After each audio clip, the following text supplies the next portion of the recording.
نحمده ونصلي على رسوله الكريم أما بعد ولقد آتينا داود منا فضلا صدق الله مولانا العظيم۔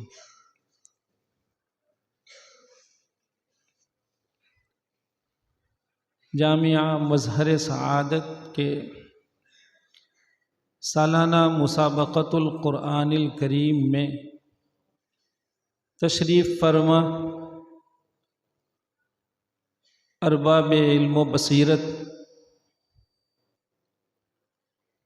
اپنے لوح قلم تھوڑا سا آہستہ کر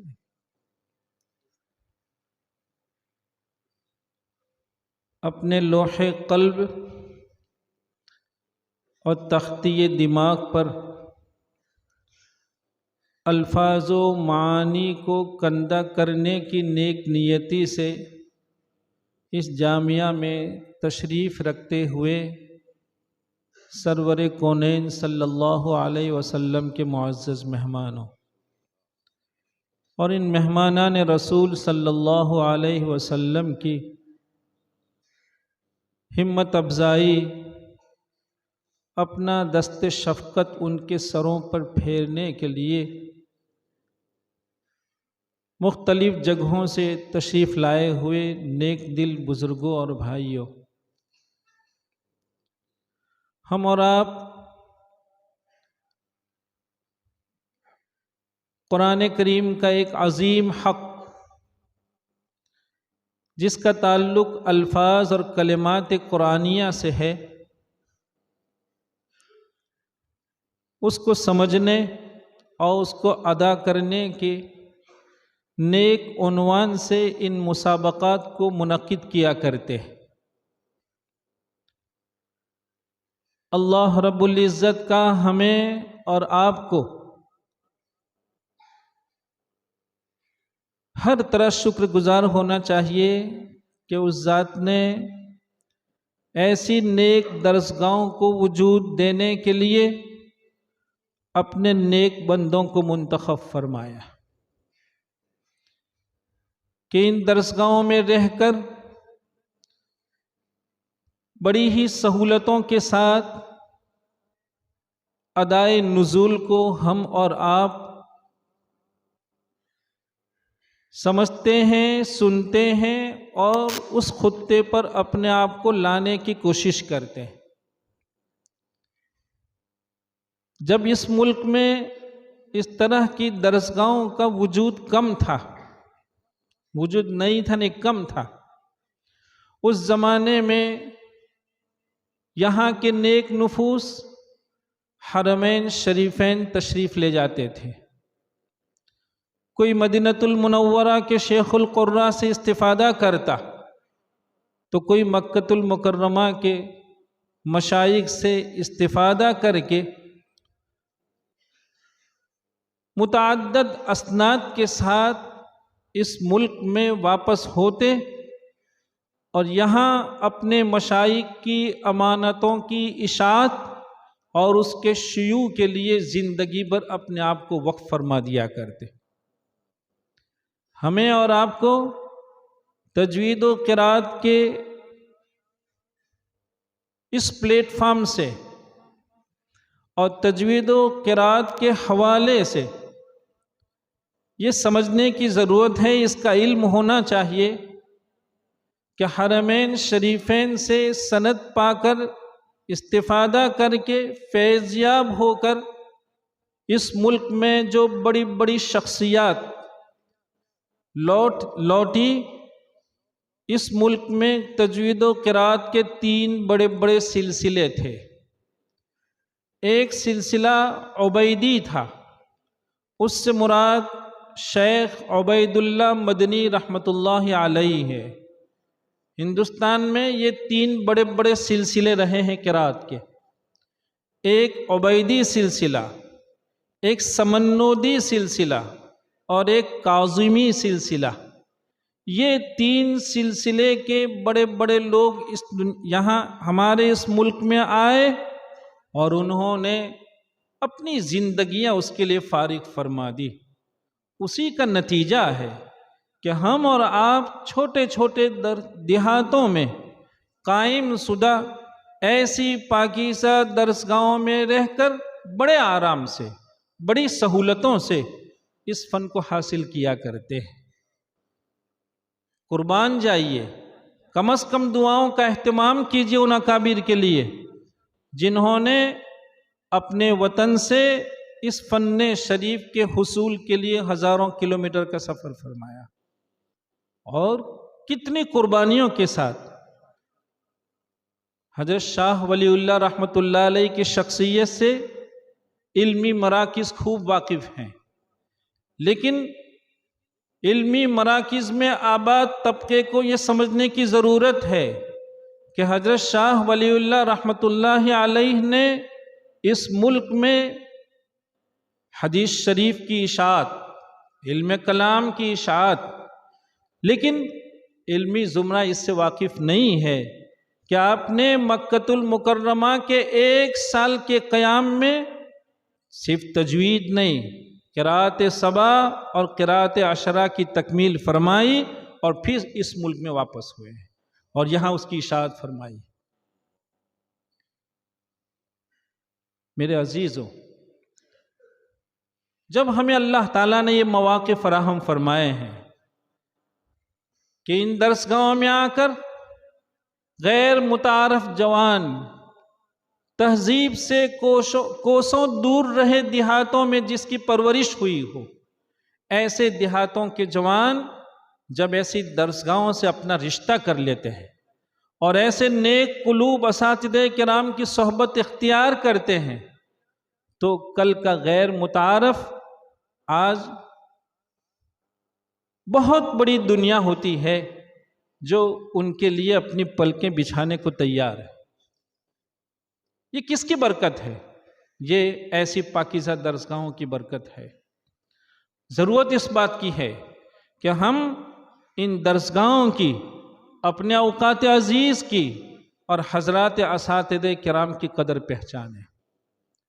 آپ کو نہیں معلوم ہے، الحمدللہ ثم الحمدللہ ہم پورے وثوق کے ساتھ کہہ سکتے ہیں کہ جو اساتذہ کرام ان درسگاہوں میں تدریس میں، نہیں معلوم ہے، یہ وہ لوگ ہیں جنہوں نے اختیاری زہد اپنایا ہوا ہے۔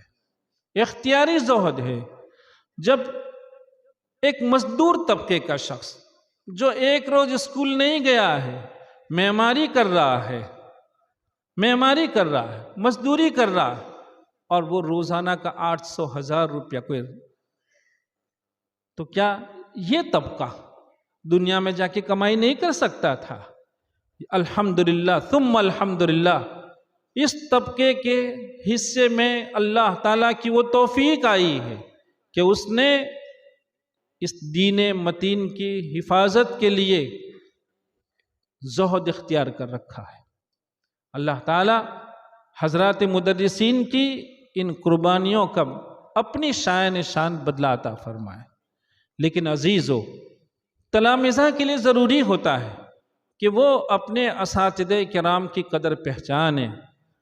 ہمیں نہیں معلوم ہے کہ ہمارا مدرس، ہمارا استاذ درجے میں آیا ہے رات میں یا اور اوقات میں کس دکھ میں مبتلا وہ رہا ہے۔ بہت بار ایسا ہوتا ہے کہ مدرس پورا سویا نہیں ہوتا ہے، لیکن آپ کا وقت ہو جاتا ہے تو وہ کتاب لے کر بیٹھتا ہے، وہ اپنے اسباق کا مطالعہ کرتا ہے، وہ پورا کھانا پکانے کی کوشش کرتا ہے، بیدار رہتا ہے، اور جب صبح آتا ہے آپ سے لا اسألکم علیہ اجرا، کوئی امید رکھے بغیر ساری بیداریوں کو برداشت کر کے، سارے دکھ کو برداشت کر کے، ایسا نہیں ہے، دکھ کا اظہار نہیں کرتے۔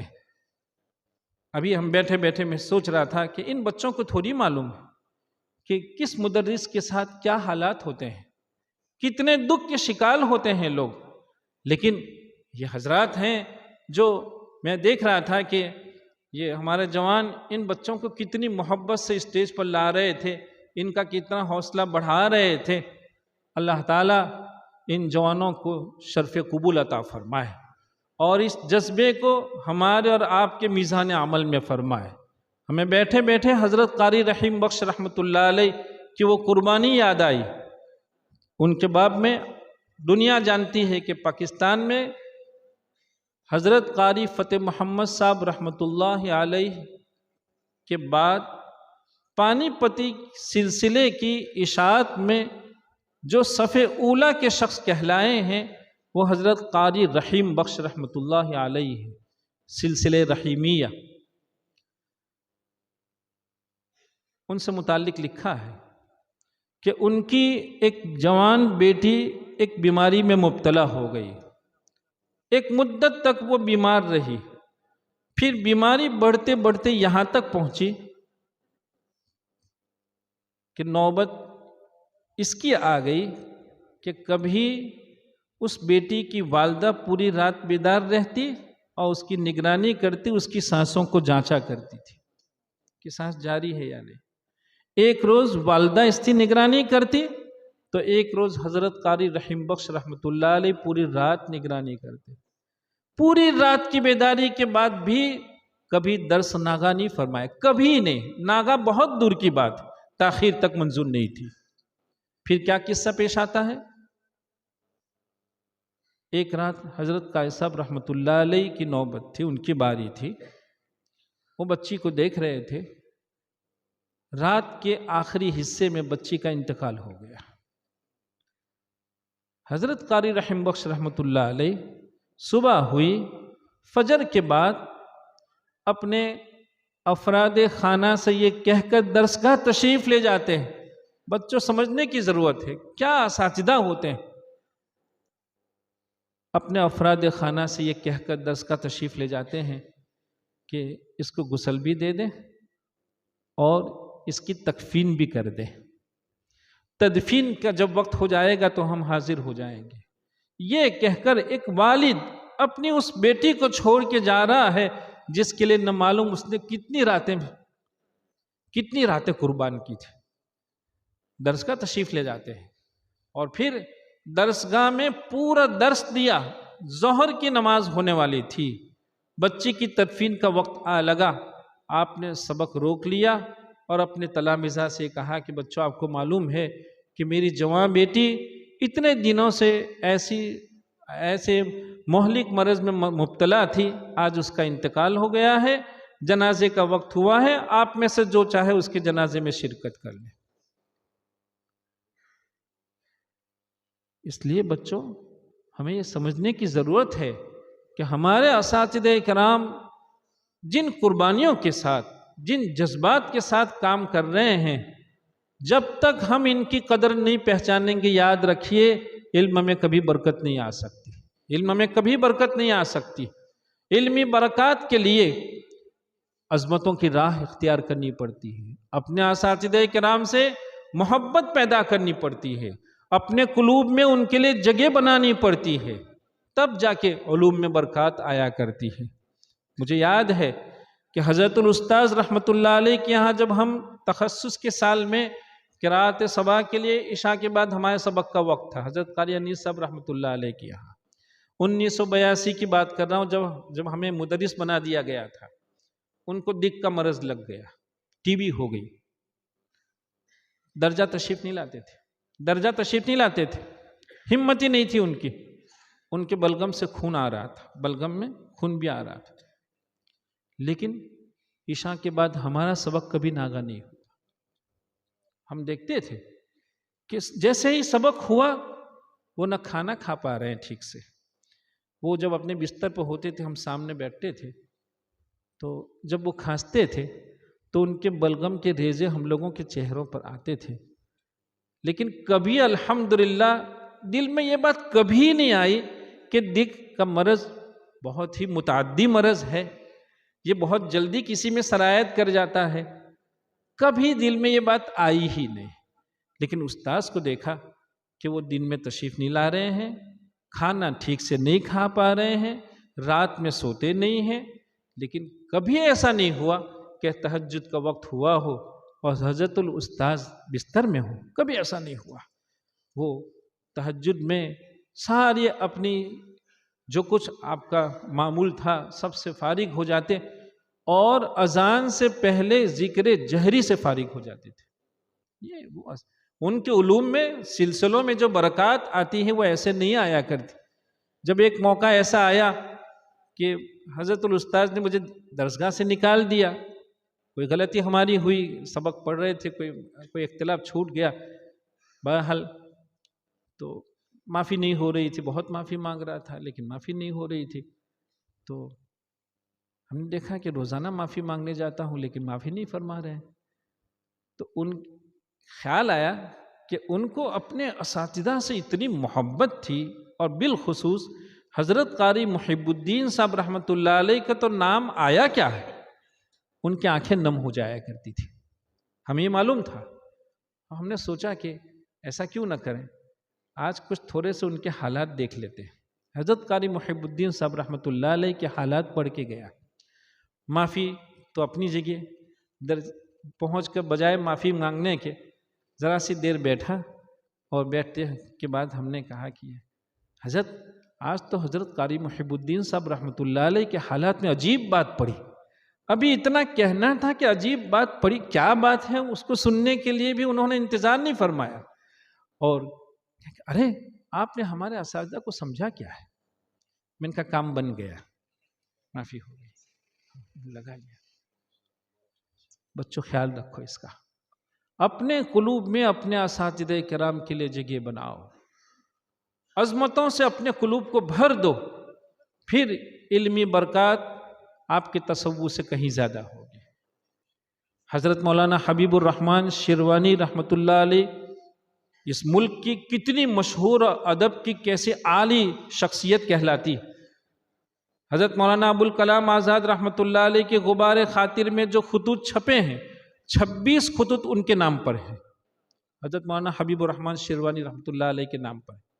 اتنا بڑا شخص، لیکن جب وہ علی گڑھ حضرت مولانا لطف اللہ علی گڑھی کے یہاں تحصیل علم کے لیے جاتے، حضرت مولانا حبیب الرحمن شیروانی رحمۃ اللہ علیہ یہ وہ تھے کہ ان کے گھرانے میں سلطنت چل رہی تھی، ریاست چل رہی تھی، اتنے متمول اور صاحب ثروت، اتنے مالدار گھرانے کے، وہ جب اپنے گھر سے نکلتے تو گھوڑے پر سوار ہوتے، ایک خادم کو ساتھ لے چلتے۔ حضرت مولانا لطف اللہ علی گڑھی رحمۃ اللہ علیہ کا مکان جب 1 میل دور ہوتا تھا، وہ گھوڑے سے اتر جاتے تھے، اپنے خادم سے کہہ دیتے تھے کہ اب اس کو تم سنبھالو۔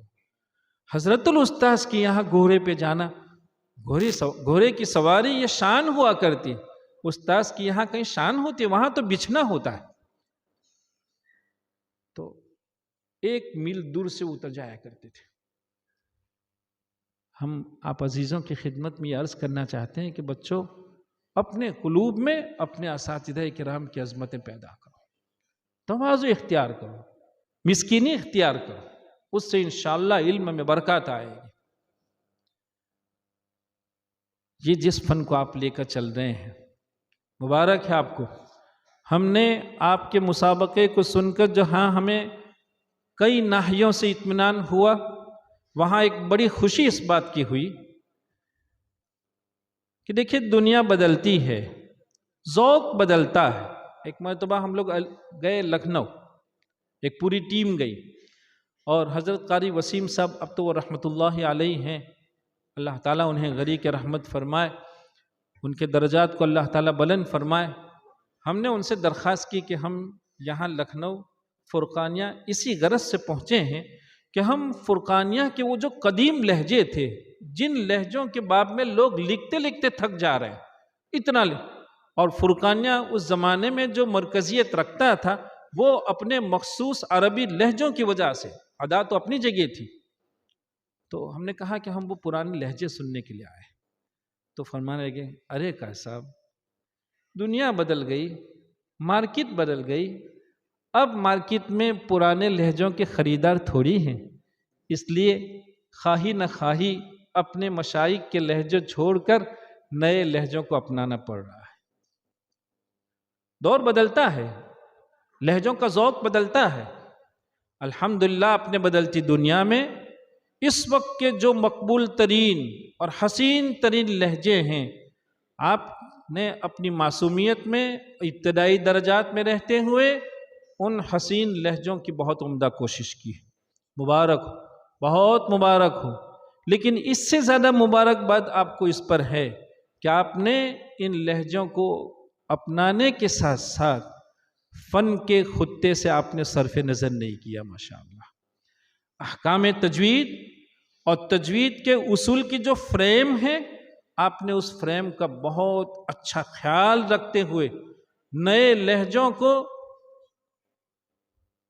بہت اچھے لہجے تھے ماشاءاللہ۔ بعض بچے تو ان کی سطح سے اچھا پڑھ رہے تھے، سطح ان کی وہ نہیں تھی، ابھی ابتدائی درجے کی تھی، لیکن اچھی کوشش کی تھی بچوں نے۔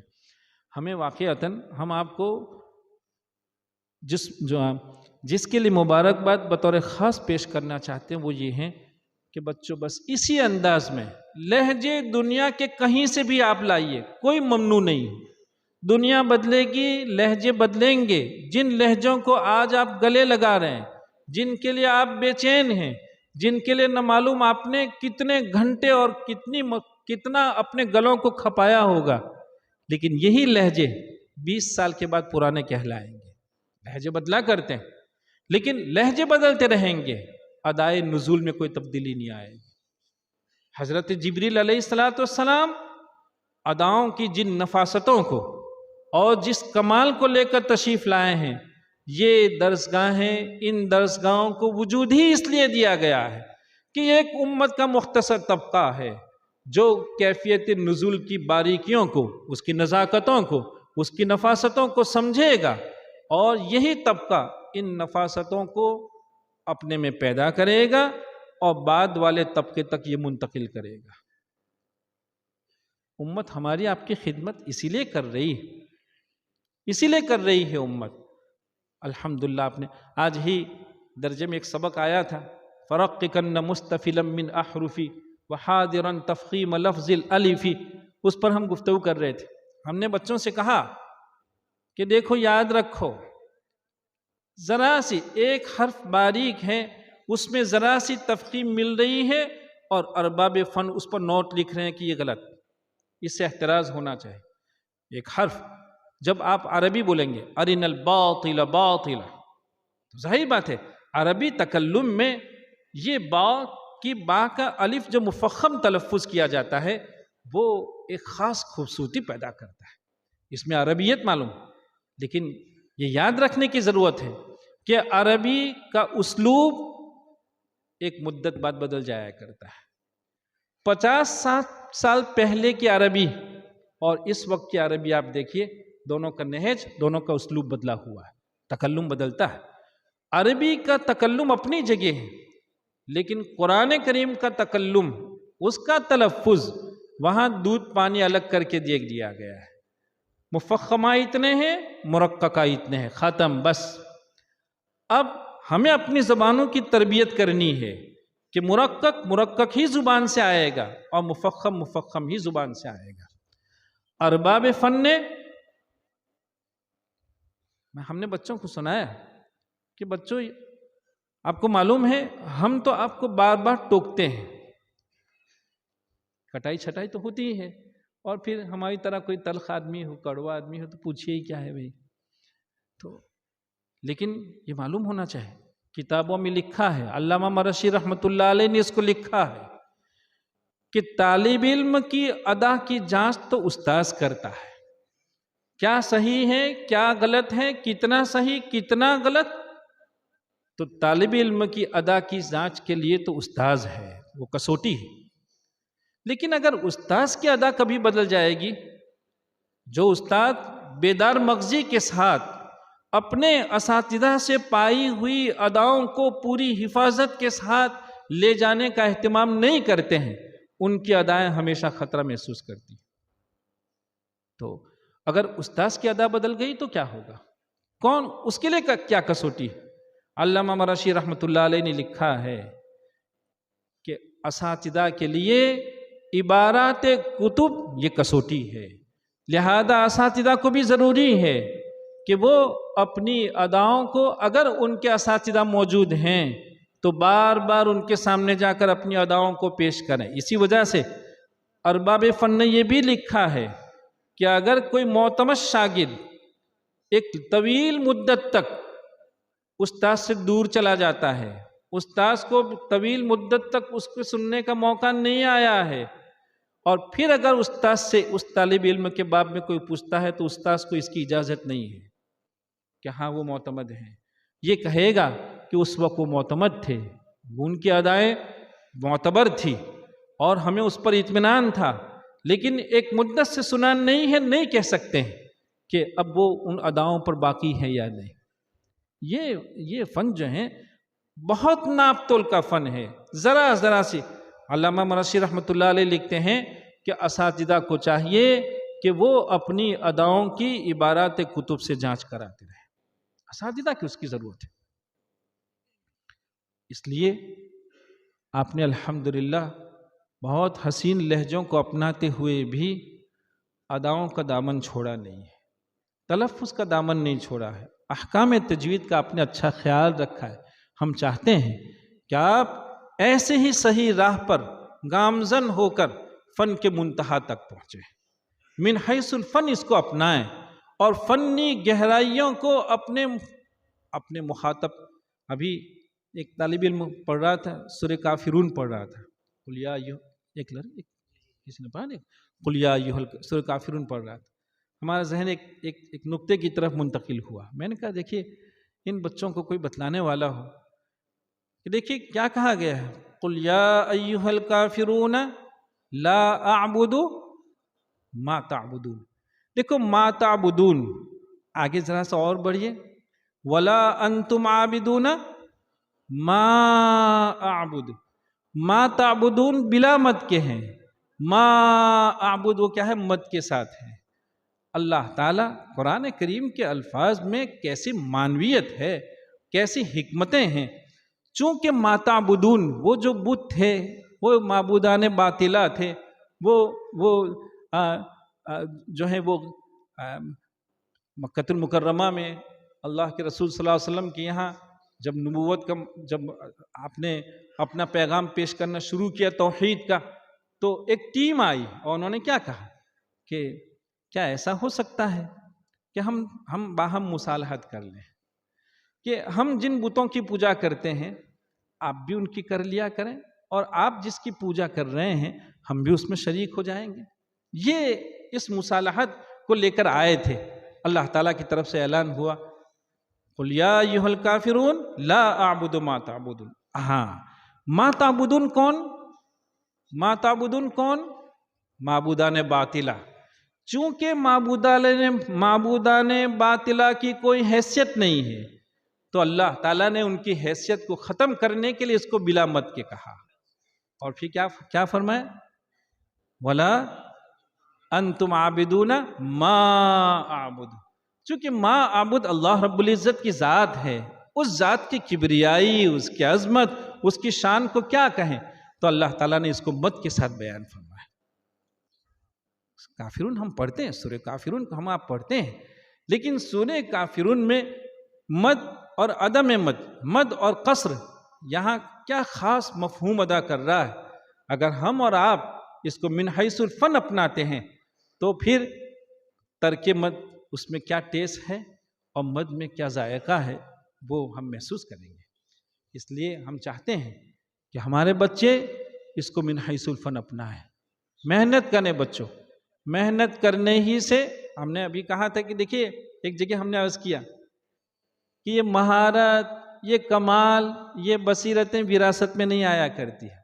وراثت میں تو گلا تو آ سکتا ہے، کسی کے والد کا گلا بہت اچھا ہے تو بیٹے کا بھی اچھا ہو سکتا ہے، تو گلا ورثے میں آتا ہے، حافظہ ورثے میں آتا ہے، فہم ورثے میں آتی ہے، لیکن فہم کو کام میں لا کر، حافظے کو کام میں لا کر، گلے کو کام میں لا کر کمال تک پہنچانا یہ ورثے میں نہیں آیا کرتا، اس کے لیے محنت کی ضرورت ہوا۔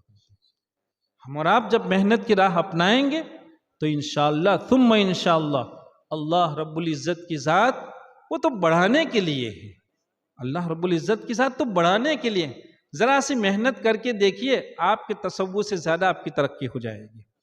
اللہ تعالی ہمارے اور آپ کی اس مل بیٹھنے کو قبول فرمائے۔ میں پھر ایک مرتبہ آپ عزیزوں کو بہت دل سے مبارکباد پیش کرتا ہوں، آپ کے اساتذہ کرام کو اور ارباب انتظام کو۔ جانتے ہیں آپ بھائی، انتظامیہ کے چاہے بغیر کوئی بھی شعبہ ترقی نہیں کر سکتا ہے۔ حکومتی اگر نہیں چاہتی ہے تو کوئی شعبہ کام نہیں کر سکتا ہے، کوئی شعبہ آگے نہیں بڑھ سکتا ہے۔ ہم نے ابھی ایک جگہ کہا کہ انتظامیہ کو سمجھیے وہ ٹنکی ہے۔ آپ کے ادارے میں کئی جگہ نل لگے ہوں گے، تو انتظامیہ ہی کا فکر سب جگہ سے۔ انتظامیہ ایک ٹنکی ہے، وہی پانی سارے نل میں پہنچتا ہے۔ انتظامیہ اگر قرأت کا شوق رکھتا ہے تو یہ شعبہ بھی ترقی کرے گا، عربی ادب کا شوق رکھتا ہے یہ شعبہ بھی ترقی، اور سب کو رکھنے کی ضرورت ہے۔ دیکھیے بات ختم کر رہا تھا لیکن ایک ضروری بات سمجھ میں آئی، وہ عرض کر دیں میرے بھائیوں اور میرے بزرگوں، یہ ارباب مدارس ایک مرض میں اس وقت مبتلا ہے۔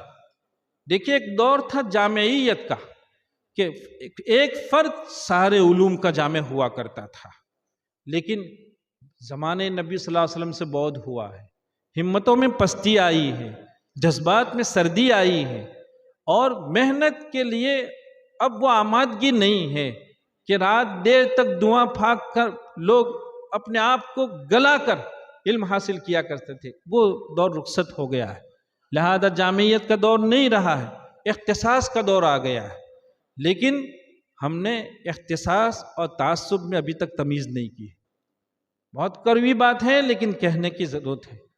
ضرورت اس بات کی ہے کہ ہم نے اختصاص کو تعصب قرار دیا ہے۔ ضرورت اس بات کی ہے کہ ہر ایک دوسرے کا حوصلہ بڑھائے، ایک دوسرے کی تائید کرے۔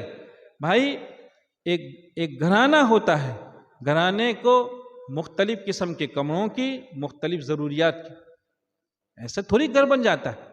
علوم اسلامیہ ہے، یہ جامعہ ہے، اور جامعہ سارے علوم کی حفاظت ہی کے مقصد سے قائم کیا جاتا ہے، استطاعت اس کی بنیاد پڑتی ہے۔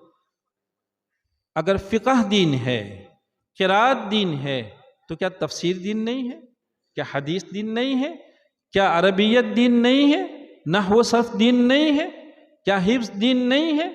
ظاہر بات ہے کہ یہ دین کے سارے شعبے ہیں۔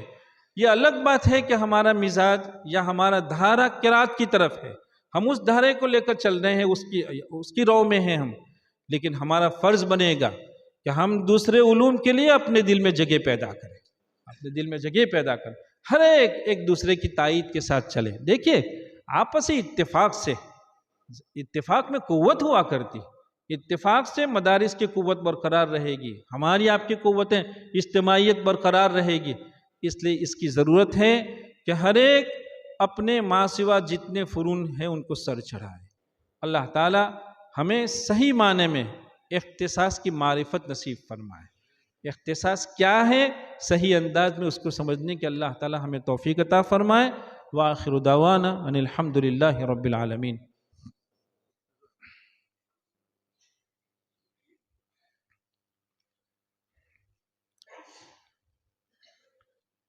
بسم اللہ الرحمن الرحیم۔ یا رب صلی وسلم دائما ابدا علی حبیبک خیر الخلق کلہم۔ اللہم لک الحمد حمدا دائما ابدا ولک الشکر شکرا ما دام فیہ۔ اللہم لا احصی ثناء علیک انت کما اثنیت علی نفسک۔ اللہم اغفر لنا ولوالدینا ولاساتذتنا ولمشائخنا ولمن حق علینا ولمن اوصانا بالدعاء ولجميع المسلمين والمسلمات الاحیاء منهم والاموات انک سمیع قریب مجیب الدعوات۔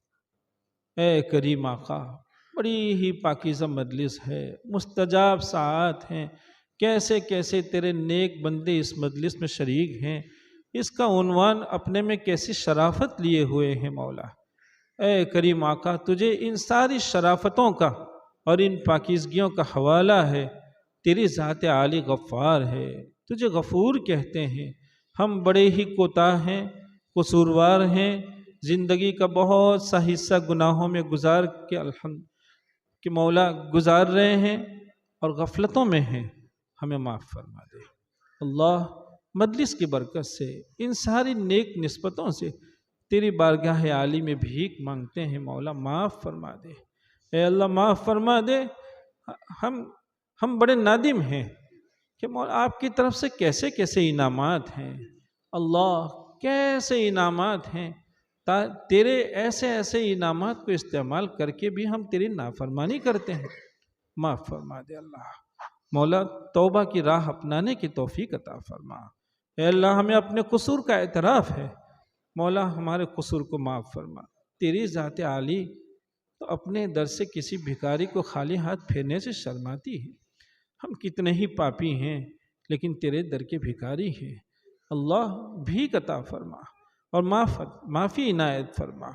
مولا ہم نے اپنے قلوب کو مختلف قسم کی گندگیوں سے گندا کر رکھا ہے، اے اللہ اس کی پاکیزگی کو ہم نے داؤ پہ لگا دیا ہے، ہمیں معاف فرما دے۔ اللہ قلوب کی پاکیزگی کا ہمیں اہتمام نصیب فرما۔ مولا کوتاہیوں سے درگزر فرما، ان کوتاہیوں کو سمجھ کر اس سے باز رہنے کی ہمیں توفیق عطا فرما، اعمال صالحہ کی توفیق عطا فرما، بدعمالیوں سے ہماری حفاظت فرما۔ مولا ہم کمزور ہیں، تیری حفاظت کے محتاج ہیں، تیری غیبی نصرتوں کے محتاج ہیں، تیری دستگیری کے محتاج ہیں۔ مولا ہماری مدد فرما، اللہ ہماری مدد فرما۔ ہمیں آپ کی رضا کا شوق ضرور ہے مولا، آپ کے محبوب صلی اللہ علیہ وسلم کی رضا کا شوق ہے مولا۔ اس رضا کے لیے جتنے بھی اسباب و عوامل ہوتے ہیں اسے اپنانے کی ہمیں توفیق عطا فرما۔ اللہ آپ راضی ہو جائیے، اپنے محبوب صلی اللہ علیہ وسلم کو ہم سے راضی فرما لے۔ اللہ امت ہم پر اعتماد کر کے سوئی ہوئی ہے مولا، امت کے اعتماد کی لاج رکھنے کی ہمیں توفیق عطا فرما، ہمیں اپنی مسئولیات کا احساس نصیب فرما مولا، ہمیں اپنی ذمہ داریوں کا احساس نصیب فرما۔ اے کریم آقا بیدار مغزی نصیب فرما، غفلتوں کو دور فرما مولا، علمی راہ کی جتنی بھی مشکلیں ہیں اس کو ہمارے لیے آسان فرما، اس کو ہمارے لیے آسان فرما۔ اے کریم آقا امت نے اپنے گھاڑے پسینے کی کمائی ہمارے حوالے کی ہے، انہیں سب کو ہماری طرف سے بہت جزائے خیر عطا فرما، سب کو ہماری طرف سے بہت جزائے خیر عطا فرما۔ تیرے وہ بندے جو ان درسگاہوں کو اور درسگاہوں میں آباد طبقے کو محبت کی نگاہوں سے دیکھتے ہیں، اللہ اس طبقے کو بھی تو اپنی شان نشان بدلا عطا فرما، شان نشان بدلا عطا فرما۔ بہت بندوں نے اپنی مشکلات اور پریشانیوں کے لیے دعاؤں کی درخواست کی ہے، اللہ دکھیوں کا تو ہی ایک سہارا ہے، اے اللہ دکھیوں کا تو ہی ایک سہارا ہے، نہ معلوم کون کیسے دکھ کا شکار ہے، تو ہی جانتا ہے۔ اے دکھیوں کے سہارا سب کے دکھ کو تو سن لے اور سب کے دکھ کو ختم فرما، اے اللہ سب کے دکھ کو ختم فرما۔ ایک دکھ ہوتا ہے جو آدمی کی زندگی کی بہاریں لوٹ لیتا ہے، اللہ تیرے بہت بندے ہیں جو ایک ہی وقت میں کئی دکھ کے شکار ہوتے ہیں، سب کی مدد فرما، سب کی دستگیری فرما۔ اللہ بہت لوگ ہیں جو بیچارے مختلف قسم کی بیماریوں کی وجہ سے پریشان ہیں، مولا ہمارے ان بیماروں کو شفا عطا فرما، اللہ شفا عطا فرما، تم کرم فرما دے۔ اللہ تیری حکمتوں سے تو ہی واقف ہے، سچ یہ ہے کہ بیماری بھی تیری حکمتوں سے ہے مولا، لیکن مولا ہم کمزور بندے ہیں، ہم بیماریوں کا سہار نہیں رکھتے ہیں، ایک ذرا سا کانٹا چوب جاتا ہے مولا آدمی بے چین ہوتا ہے، تڑپ جاتا ہے، کیسی کیسی مہلک بیماریاں نہ معلوم کس کس بندے کے ساتھ ہے۔ اللہ سب پر رحم فرما اور ہمارے بیماروں کو شفا عطا فرما۔ آپ نے صحت اور تندرستی کی دولت سے ہمیں نوازا ہے، یہ آپ کا کرم ہے۔ اے کریم آقا ہم کوتاہ بندے ہیں، ناقدرے ہیں، اپنی ناقدری کی وجہ سے صحت اور تندرستی کی دولت سے کبھی محروم نہ فرما، بہت ہی سوچ سمجھ کر ناپ تول کر اپنی صحت کو تیری رضا کے لیے خرچ کرنے کی توفیق عطا فرما۔ مولا کریم مدارس کی، مساجد کی، خانقاہوں کی، دعوت و تبلیغ کی اور تیرے جتنے بھی بندے جس خیر کو لے کر چل رہے ہیں سب کی تو حفاظت فرما، اے اللہ سب کی حفاظت فرما، حسن خاتمے کی دولت سے مالا مال فرما، سوء خاتمے سے ہماری حفاظت فرما۔ اللہم انا نسألک من خیر ما سألک منہ نبیک محمد صلی اللہ علیہ وسلم ونعوذ بک من شر ما استعاذک منہ نبیک محمد صلی اللہ علیہ وسلم انت المستعان وعلیک البلاغ ولا حول ولا قوة الا باللہ العلی العظیم برحمتک یا ارحم الراحمین۔